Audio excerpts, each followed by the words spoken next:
This one that you already got the Wenhao font. Yes. Okay. Are you okay? Yeah, I can. Okay, so this is the last talk of our workshop.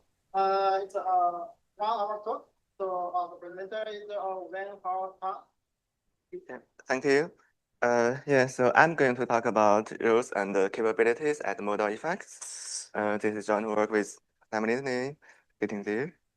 And yeah, so I'll start with some backgrounds on effects and effect types. Effects are the way that programs interact with their environment. And there are many examples like I/O concurrency exceptions. And effect types is a type system feature that statically tracks the use of effects.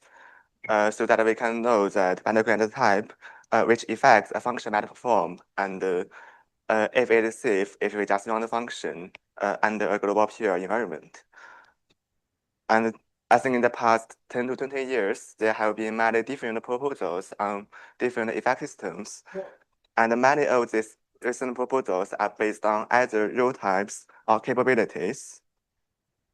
So let's start with rule-based effect systems.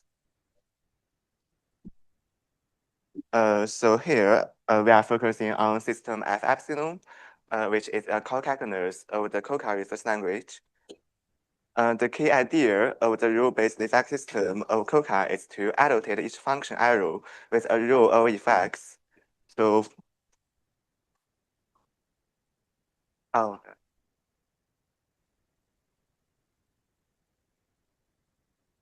so instead of just have a function arrow from A to B, we have an actual annotation E, which means that this function might perform effects E when it is applied.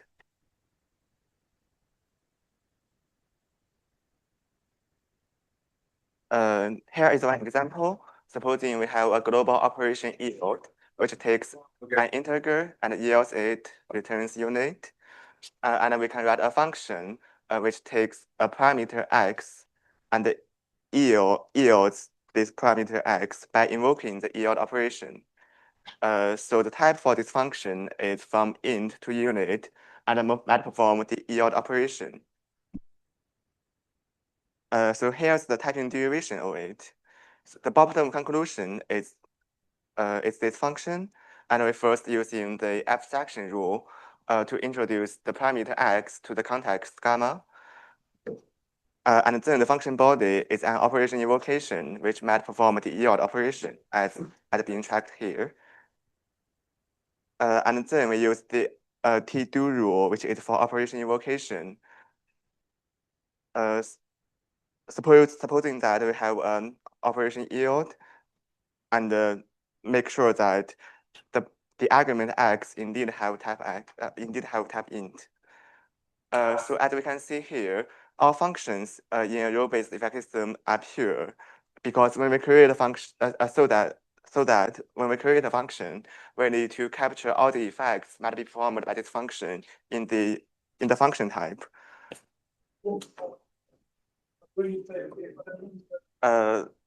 And one feature that is typically required by rule-based effect systems is parametric effect polymorphism.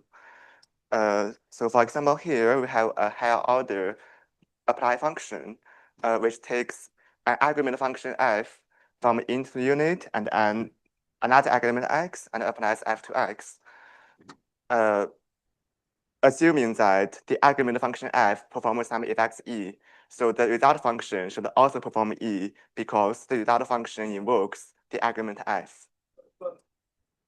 And in order to have a modular version of this function, which could be used with any effect for argument, we need to use effect polymorphism. So we have this big lambda to introduce an effect variable epsilon, and use epsilon to replace the big E everywhere. And when we apply this function, we instantiate epsilon with the effect type we want. So that's rule-based effect systems. It is, I think, pretty standard. If you're familiar with some existing works or graded models, then it should be familiar to you. And the capability-based effect types are relatively new. So here we are focusing on system C, which is the co-calculus which is the co-calculus of effect. I think I saw Jonathan here, the order of effects. And the key idea is to treat effects as capabilities provided by the context. So here we have this double arrow, which is a block, essentially a second class function in effect. And it takes a list of arguments, a list of value arguments of type A, and another list of other block arguments, f of type T, and returns a value of type B.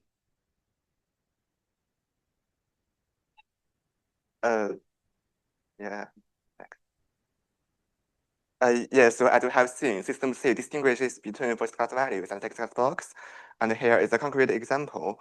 We again have the apply function. It is an anchored version of the apply function, which takes x of type int, f, a block of type int to unit, and applies f to x in the block body. So f here is a capability that is bound by this block construction, and it can be used in the block body. It also appears in the type as we see here. We have the name of f appearing in the type of this block. So blocks are second class in the sense that they must be fully applied and cannot be passed and stored as values. So one advantage of requiring blocks to be second class is that we don't have to track which capabilities are used in the types every time. And blocks can just use any capabilities from the context. So for example, in this function, instead of calling f here, we are calling a capability y from the context. But we do not need to track the capability y in the type of this block because blocks are second class, and the lexical scoping guarantees that y will never escape from the scope that it should be in.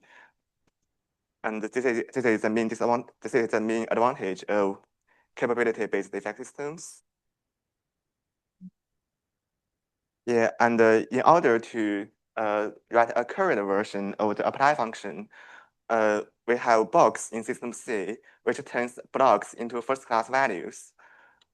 So for example, here we have app prime, which is a current version of the previous app block. It first takes an argument, a block argument f from int to unit, and returns another block from x to f of x, which is boxed. So it is the first class value, and we can return it from a block. And in its type, we have this. And in its type, we have this at f, which means that the block from int to unit captures the capability f. So whenever we want to use the return value of this return value of the f prime c again, we need to make sure that the capability f is within the context.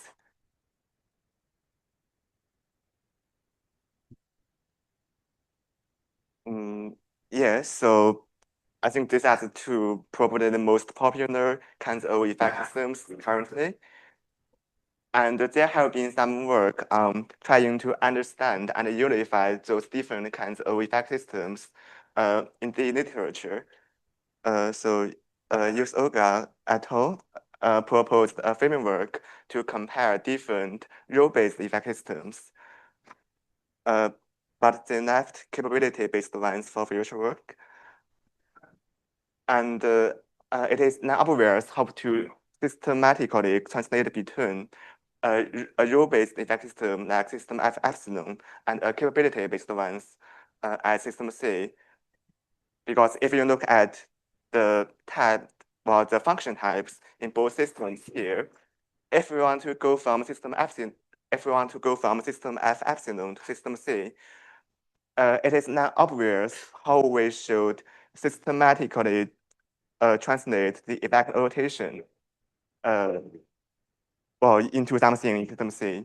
And if we want to go the other direction, it is not obvious how we should translate these type level capabilities into corresponding types in system epsilon. And we claim the main problem of translating between rule-based and capability-based effect systems is that effect tracking is deeply entangled with other type system features. As we see here, a function type, it's not merely a function type. It also does some non-trivial, it also performs some non-trivial rules in tracking effects. And so this kind of situation or entanglement is reminiscent of the translations between call by value and call by name. So if you want to directly translate between call by value and call by name, it is non-trivial. It typically requires some like continuation pathing translation or some global manipulation, because when to suspend and force computations is entangled with functions. And the callback push value smoothly subsumes both by decoupling thinking and forcing from function abstraction and function application. So our observation is, why don't we do this for effect tracking? Why don't we decouple effect tracking from function types? And so we propose modal effect types, which is a recent effect system based on multimodal type theory and inspired by the languages Frank and Effekt. I'm going to give a talk on modal effect types this Saturday at Uppsala, which will be a different story from what I told today, but what I'm telling today, but yeah.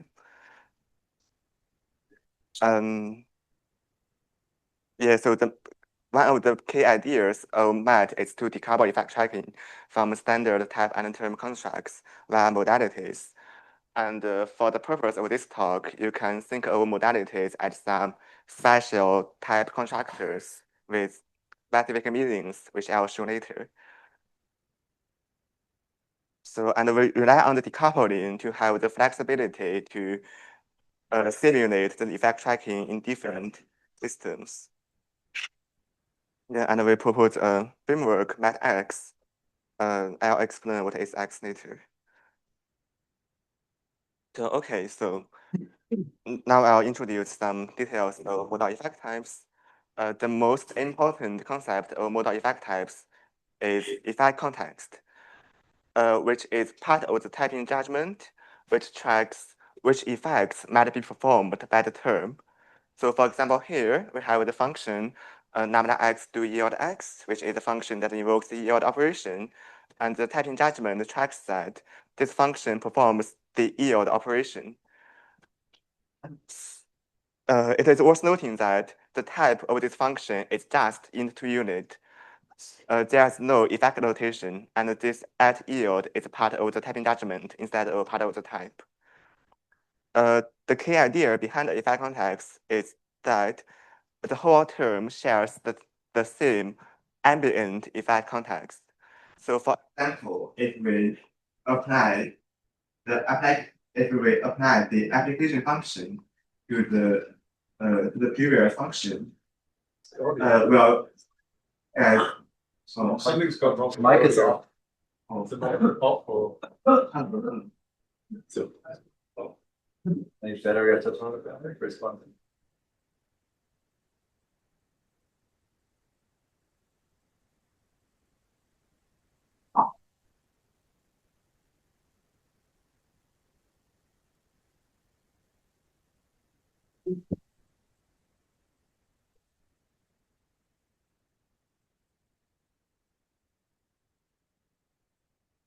oh, it works. Okay, good.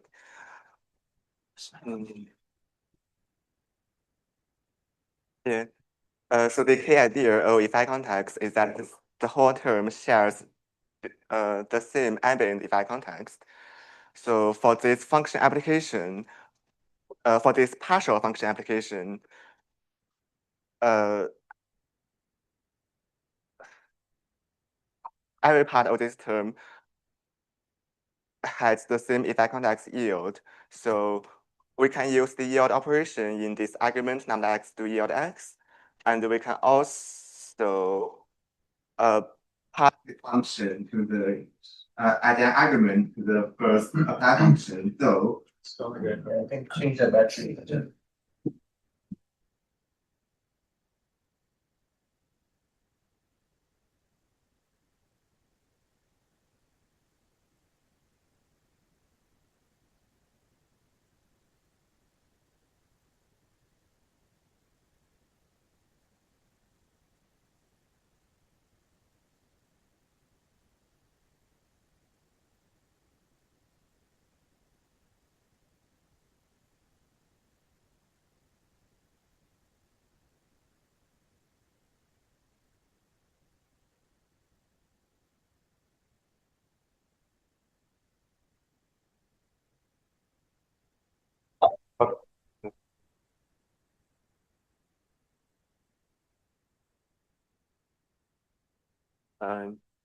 Yes. Yeah, so even though we have int2 unit as the type annotation of the argument f, we can still apply an effectful function that performs yield to it because the ambient effect context because the ambient effect context allows us to use the yield operation. And we have a natural notion of sub-effecting here. So for the function that only performs yield, we can of course put it under an effect context with both yield and ask. Yeah. So after having effect context, we can have modalities, which characterizes the changing of effect contexts. An absolute modality has the form square brackets E, which changes the ambient effect context to E. So if we apply it to some other effect context F, we'll get E. And here is an example of introducing the absolute modality. We have this mode syntax for introducing a modality, which introduces this modality to the type of the conclusion, also a knock in the context. Yeah, there are some problems with my type compiler. Yeah, so for the premise, its ambient effect context is it's not f anymore, but yield, which is specified by this absolute modality. And we also have a relative modality written using angle brackets. It does not completely change the effect context, but adds some new effects to the context. So applying angle brackets E to F gives you E and F. So the same example here, but changing from square brackets yield to angle brackets yield. For the conclusion, the effect context is ask, but for the premise, we not only have ask, but also yield, which is introduced by the relative modality. So these knocks introduced by the modalities are used to control which variable we can use. And I would say that the essence of effect tracking is to determine which variables we can use and which variable we can't. So here is an example of an invalid judgment. We are using some function f at the context ask within mode square brackets yield. This is not safe because f might perform the operation ask, but within the scope of this mode syntax, we should only perform the operation yield. And it is rejected by the type system because its premise does not hold. For the typing premise of the function, we have a knock in the context annotated with the square brackets yield, which prevents the function f to be used. Because f is from a different context than matrix ask, but now we only have yield here. in order to make it well-typed, we need to annotate the variable binding of f with some modality, for example, the empty absolute modality, which means that f itself is actually a pure function because it is from a context where there is no effects. And such a binding with a modality annotation is introduced by modality elimination. For example, if we have some value v of modal type int to unit with the modality empty square bracket, you can use net mode empty square bracket to eliminate the modality of v in order to have an annotation on f and documents the information that the function bound to f is from some environment with no effects, so it is a pure function. We can use it freely.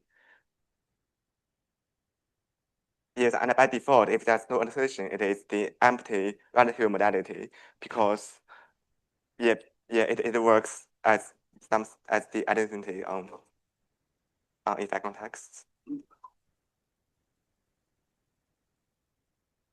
Yeah, and the type system decides which variables can be used after which locks using a modality transformation relation. Yeah, so for example, for the uses of f here, we can use f with annotation empty square after the log with annotation square bracket yield. If we have the transformation relation from the empty square bracket to square bracket yield. And intuitively, this kind of transformations tells us which variable can be used after which log. Here are some more examples.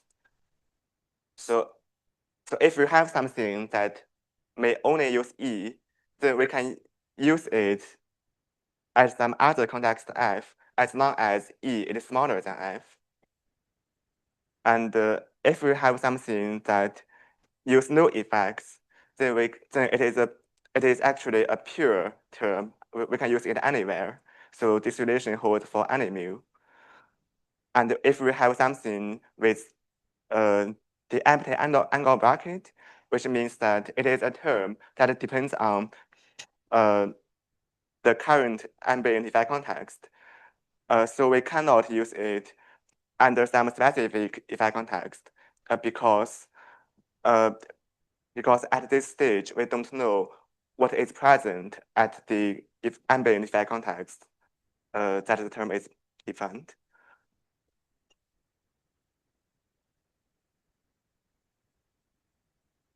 Yeah, and another question is, what if there are multiple nodes? So if we have some f with annotation mu, and there are 3 nodes, v1, v2, and nu1, nu2, nu3, we have this composition relation to compose these modalities, and then to check that mu can be transformed to the composition of nu1, nu2, and nu3. So the composition of modalities is defined very intuitively. It reads from left to right. So for the first one, if we have some arbitrary mu followed by the square bracket E, then because an absolute modality fully specifies the Effekt context, it has to be square bracket E. And for the second one, if we start with some square bracket E and then extend it by some D, then it is equivalent to just have square bracket D comma E. And for the third one, if we consequentially extend some context with D1 first and then D2, it is equivalent to just extend the context with D2 comma D1.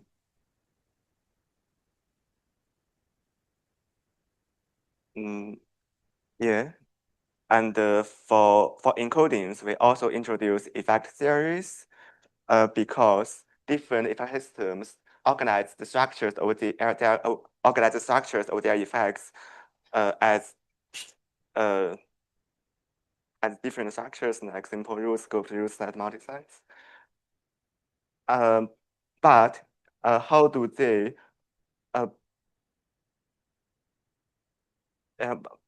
but how do they organize structures is orthogonal to our main motivation of simulating their effect mechanism. So we introduce, so we parameterize the calculus with an effect theory following the work on abstracting rule types and abstracting effect types. So the effect theory X defines the structures of effect actions. So for example, we have this RSCP for scoped rules, which is the one used by system epsilon, and S for size, which is the one used by system C. And we use mat RSCP and mat S to encode systems epsilon and C individually. Wenhao. Yeah. It might be worth pointing out this point that we should pick a different name from effect theories. It's a terrible name for what this thing is. It has nothing to do with algebraic effect theory, so. Yeah, this is a terrible choice of names. We'll consider differently, and suggestion will come. Yeah. Okay, now we can go to encodings. It is super easy to encode rule-based effect systems. Recall that a function from A to B with effect notation E is a function. It's a function that might perform E and only performs E. This is very similar to what absolute modality does. So we just translate the effect notation E as an absolute modality, which fully specifies what are the effects that might be performed by this function. And here are some examples for the first function we have seen with lambda x to yield x. We translate the type from int to unit with yield to the function type int to unit with an absolute modality which specifies yield. And the term translation correspondingly has a modality introduction. And for the application, for the effect polymorphic application function, it has 3 function arrows. So we have 3 absolute modalities in the translation. This one is for the middle arrow, and these 2 are for the first and the second and the third arrows. And this quantifier of effect variable is kept by this translation. And the term translation is similar, but we insert some introduction and elimination for these modalities. Yeah, and to encode the capability-based effect system is more involved because a block construction does several different things in system C. So these 3 programs are variations of the application function that we have, of the application blocks that we have seen before. And from there, we can see that a block construction at least does these 3 things.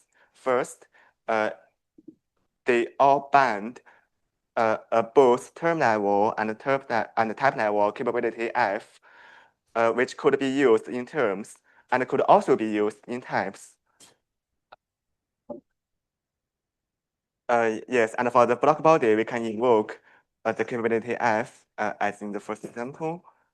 And also we can use any capability from the context, as in the third example, where we invoke the Y capability from the context. So the key idea of the translation of system C is to simulate these 3 different things. So for the first one, we have to introduce a type level variable in order to allow the capability F to appear in types. So we introduce a quantifier of F star here, and for the block argument, we box it with the absolute modality of F star to make sure that whenever we want to use this argument, F star must be present. And for 2 and 3, we use a relative modality of f star to wrap the whole function, so that first it makes sure we can use the capability f in the block body, because this relative modality extends the ambient context with f star. And second, we can still use any other capabilities from the context, because a relative modality still allows us to use those effects from the context. And here is the term translation of this function, which mostly mimics the translation of types with some explicit introduction of variables, of the effect variable, the modality, and the elimination of modality. Yeah, and so system C also have these boxes which which allows us to turn blocks into first-class values, and we can just encode them with an absolute modality.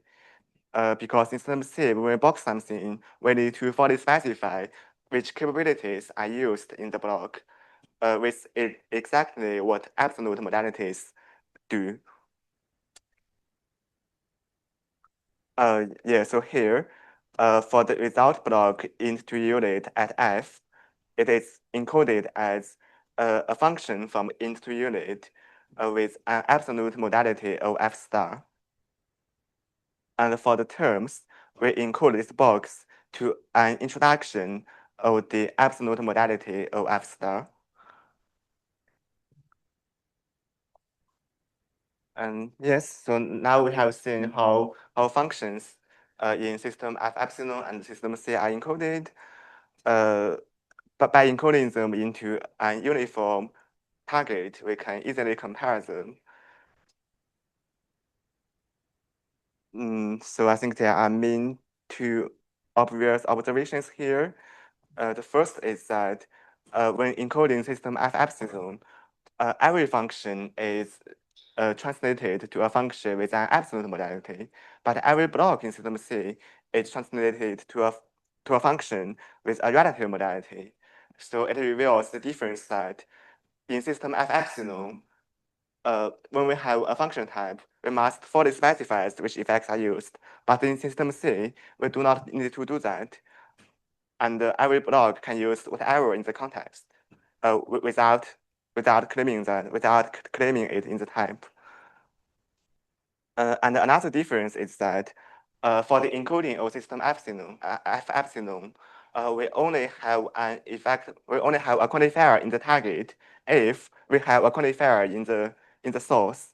But for the encoding of system C, each function is encoded to a polymorphic function type with some quantifiers.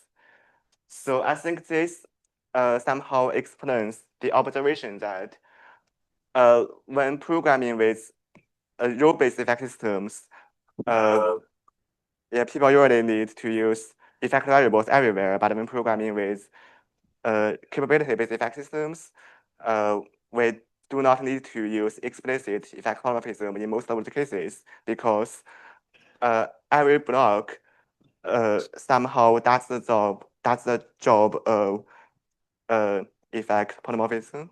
You got us.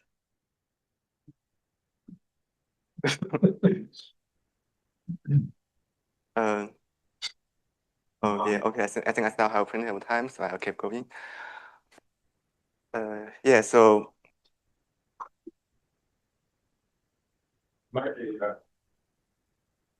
If people want to ask questions. oh yeah. You ask. You ask later, but.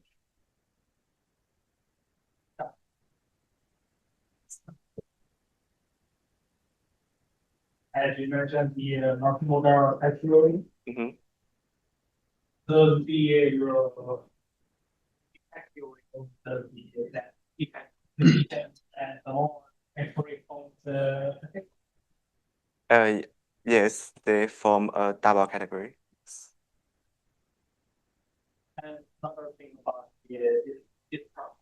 So in system epsilon, you don't need to have any type of data or anything about effects in the data.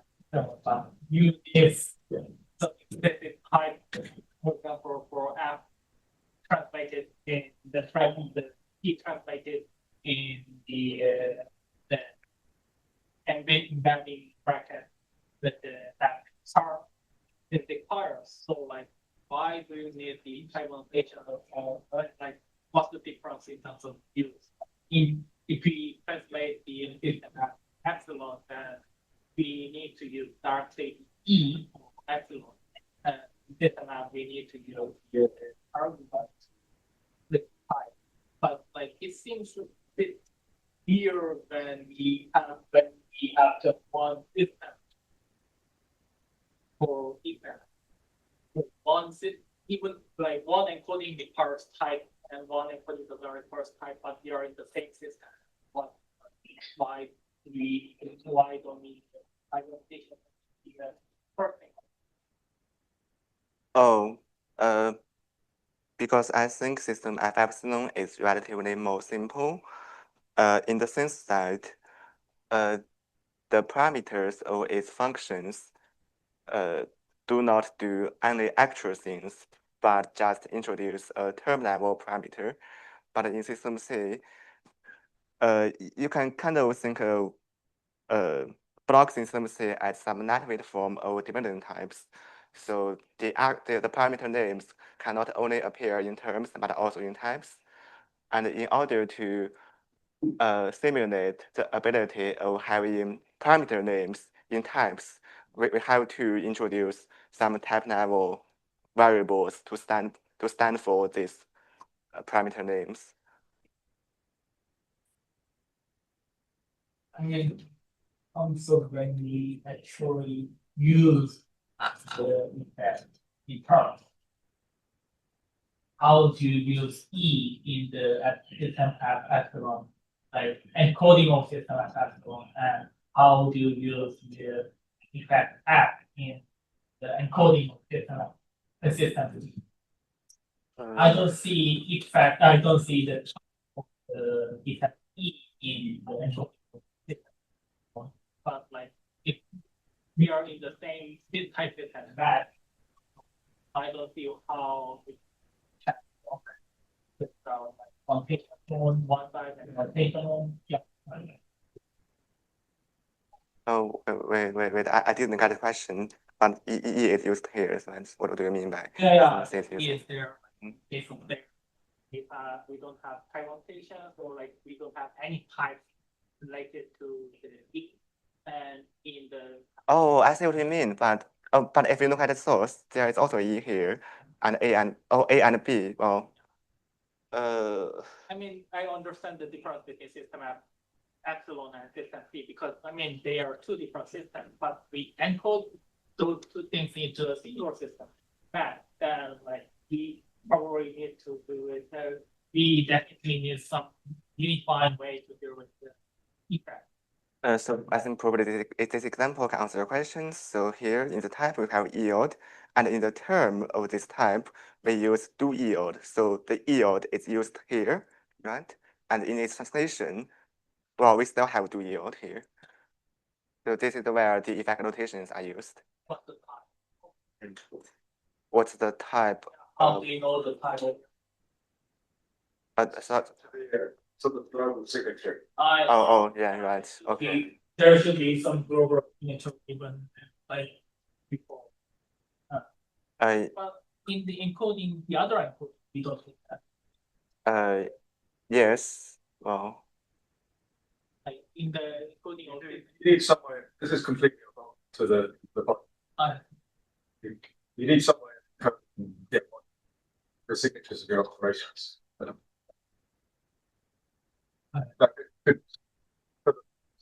Just assume you have a global signature of one of your operations. Just wondering how this can, for example, implement it.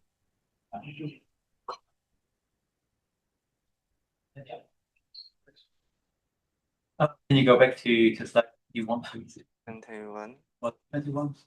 No, the other one, sorry. Thanks. This is more of a comment than a question. So I really like this slide because pointed out that we can see this for all abstraction, the system epsilon, right? It shows up only when it exists already in the source and system epsilon, while in system C, we abstract of these F star, just a phrase, if I understand correctly. Yes. So for each of the block parameters, one additional abstract that also exists in the source language. And dually, the duality is not perfect here, but dually, we see that for every single function in system at epsilon in the upper translation, we see this square modality that kind of restricts what here, right? It needs to be truthful to this. Every single function in system at epsilon, while system C, and that was originally also the point of our paper, it only shows up explicitly in C, and this your work here shows really nicely. So I'm happy to that you it's nice. So no question, that's as follows. Yeah, thank you.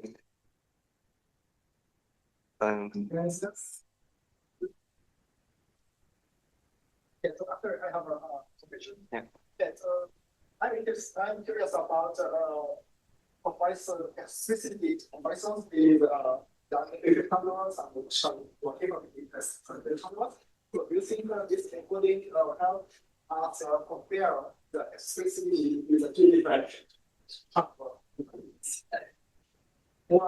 For example, the upper translation. Sorry, diamond, the bottom translation, and then it seems difficult to encode difficulty less using the so I'm not sure. Yeah, I think also, well, there's some differences between comparing the type systems based on rules and type systems based on effects, and comparing the traditional notion of effect handlers versus lexically scoped or namely effect handlers. And I think here these encodings provide some hints on the expressiveness between the type systems based on rules and type systems based on effects, based on capabilities, which is indeed that it is never obvious how to directly encode between them, because as shown by the encodings, they have quite different behaviors. But if we care about the comparison of the operational semantics of traditional dynamic handlers versus lexical scoped handlers, then I think that's a different question, not answered by this paper. But I'm suspicious about whether they're encodable at all. Yes. I wonder. I think your next slide. So yes. Check tablets. Yes.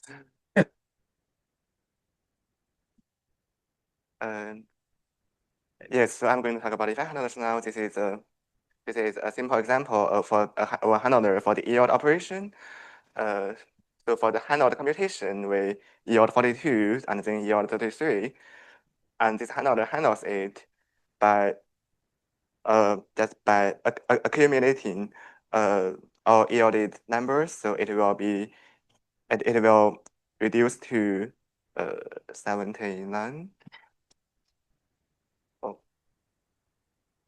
So encoding effect handlers in system F epsilon is quite straightforward, because both system F epsilon and MATX use traditional dynamic effect handlers, but encoding effect handlers in system C is more interesting. Yes, as we have mentioned, capability-based effect systems are typically designed for those lexically scoped or named handlers, as we can see here. This is the syntax for introducing handler system C, and we have a capability Y here, which is introduced by this handler and which is used to invoke the operations. So yeah, so instead of using do yield with some global labels, we just apply the capability y to some arguments. And there is a semantics gap between these two different approaches. Because for dynamic handlers, there's less restriction on what you can do, so you can write more flexible programs. And with lexically scoped or named handlers, there's some dynamic generation of names in the operational semantics, which cannot be naively simulated. So in order to do so, in order to encode the handlers in system C, instead of introducing named handlers, we introduce relatively small extension of local labels with this syntax. So local ly called an into unit introduces a local label ly, which is only present in the lexical scope after in.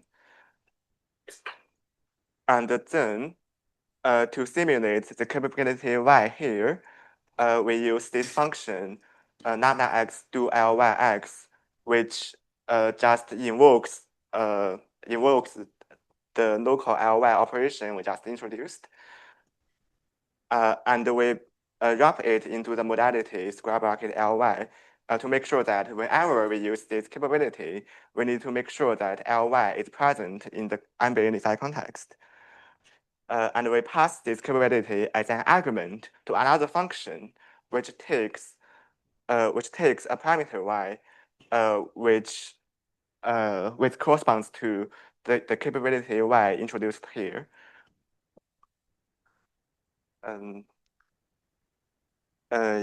Yeah, and this yeah, and the handler still have the standard semantics, but the local label gives us the ability to generate some fresh names dynamically. Yeah, and another thing I haven't mentioned in this talk is that one of the original motivation of modal effect types is to support marginal effectful programming without effect variables.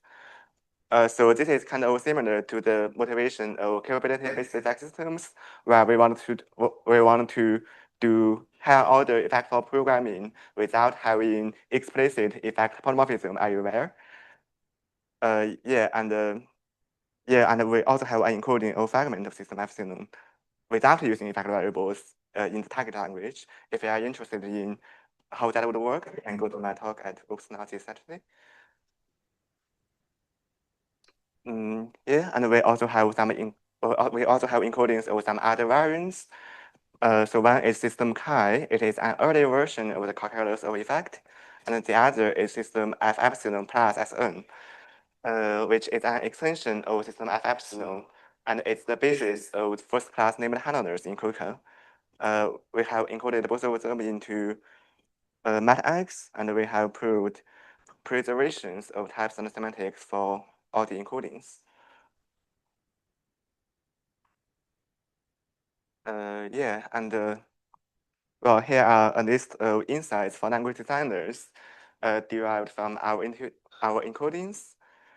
So, yeah, so this encoding formula shows that modal effect types is at least as expressive as those existing systems. Yeah, and well, it is interesting future work to explore whether the other directions also work or not. Yes, and we show that with local labels, we can actually simulate limited handlers. And also, although system f epsilon plus Sn supports first-class names for Effekt handlers, which means that handler names can be passed as values, as first-class values. Our encodings reveal that it is not more expressive than just having some second-class local labels.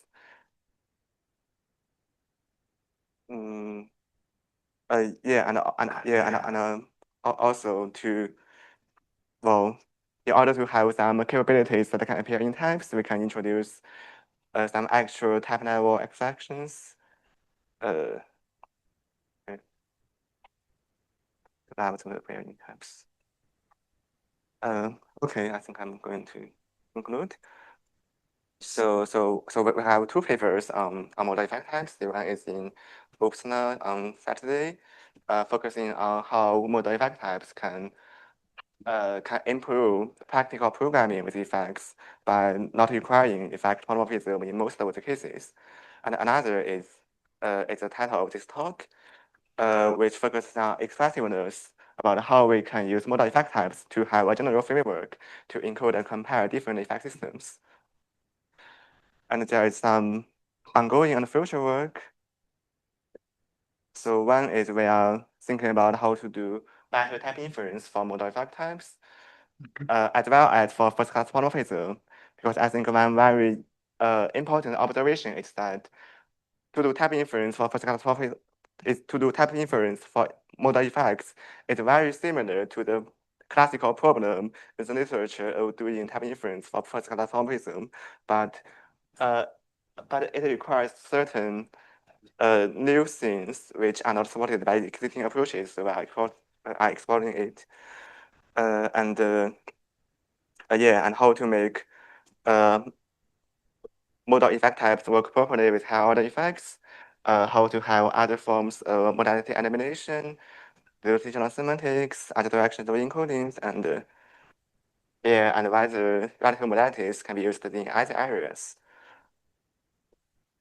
And yeah, I think that's it. And the takeaway is to decouple effect tracking from standard type and term constructs. And by doing so, we'll have the flexibility to simulate how effect tracking works in different effect systems. And yeah, thank you.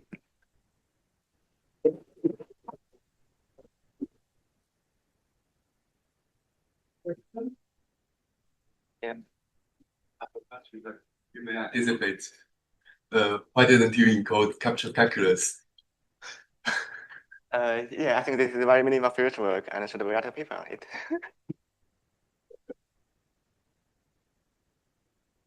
Anything else?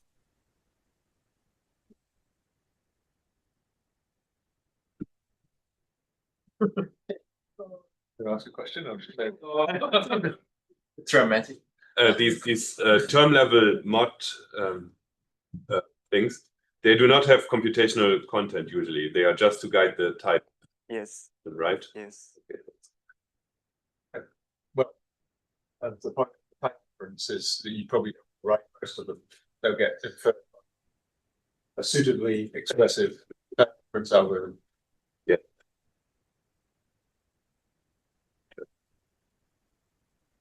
Yes.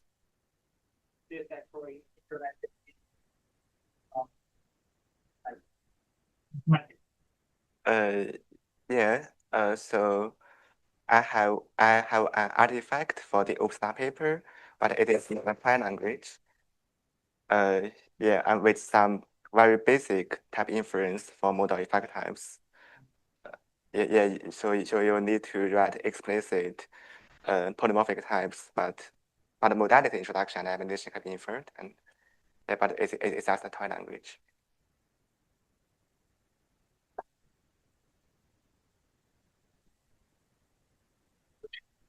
So I'm doing that when I was working on. So it seems that this we think that this one is not for theoretical understanding of the difference between and also the design for the program. Yes. Well, maybe kind of both, but yes. But yeah, it's I think the main motivation is to have a better effect system for programmers. Yeah, so type inference is kind of important if you want to do that.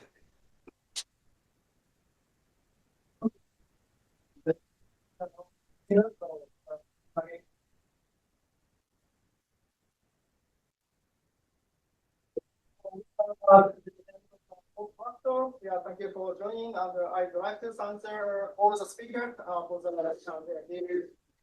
for the moderators and participants for the discussions. Yeah, thank you for joining us.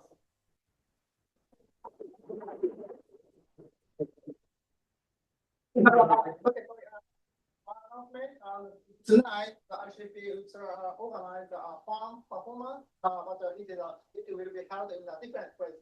So please check out our website. Maybe you need not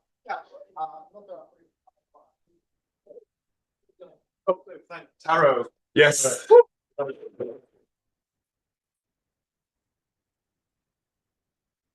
Next week. No.